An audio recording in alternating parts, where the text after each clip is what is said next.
दर्शक नमस्कार। शिक्षा आज के जान्नका लागि बुझ्नका लागि हो त। आज शिक्षा प्रणालीको चर्चा हुने बित्तिकै हाम्रो बहस प्राय जीपीए उत्तीर्ण प्रतिशत र टपरहरूको सूचीमै सीमित हुन्छ। एसयू वा अन्य परीक्षाको नतिजा सार्वजनिक हुँदा विद्यालयको मूल्याङ्कन पनि यिनै अङ्कका आधारमा गरिन्छ। तर के शिक्षा केवल नम्बरको खेल हो त? विद्यालयहरूलाई हामीले ज्ञानका बगैँचा बनाउनु पर्नेमा क्रमशः नतिजा उत्पादन गर्ने कारखानामा रूपान्तरण गर्दै गएका छौँ, जहाँ विद्यार्थीहरूलाई प्रश्न गर्ने होइन, उत्तर कण्ठ गर्न र सोच्न होइन, सम्झन बढी सिकाइन्छ। यसले शिक्षा सिकाइको प्रक्रिया नभई प्रतिस्पर्धाको दौडमा सीमित बनाएको छ। तर वास्तविक शिक्षा त्यो जसले व्यक्तिलाई केवल उत्तीर्ण गराउँदैन, जीवन बुझ्न सिकाउँछ।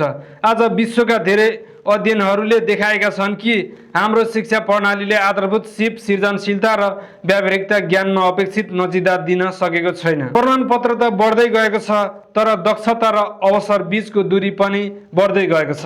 युवा पुस्ता उच्च जीपीए ल्याएर पनि रोजगार, सिप र आत्मनिर्भरतामा सङ्घर्ष गरिरहेका देखिन्छ।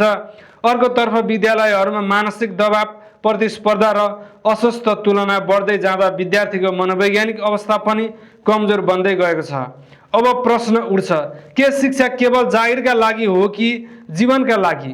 यदि शिक्षा केवल परीक्षामा पास गर्ने माध्यम बन्यो भने त्यसैले प्रमाणपत्र त दिन्छ, तर सोच्ने क्षमता, विवेक र सामाजिक जिम्मेवारी हराउँदै जान्छ। शिक्षा फेरि जीवनसँग जोड्न आवश्यक छ। सिकाइलाई कक्षा कोठामा मात्र होइन, व्यवहार, समाज र अनुभवसँग जोड्नुपर्छ। विद्यार्थीलाई अङ्कको दौड होइन, सिर्जना, सहकार्य र जिम्मेवारीतर्फ उन्मुख गराउनुपर्छ। शिक्षा केवल सफल व्यक्तिको उत्पादन होइन, जिम्मेवारी नागरिक निर्माण गर्ने प्रक्रिया हो। जबसम्म हामी अङ्कभन्दा माथि उठेर शिक्षालाई जीवनको रूपमा बुझ्दैनौँ, तबसम्म समाजमा प्रमाणपत्र धेरै हुनेछन्, तर चेतना कम हुँदै जानेछ।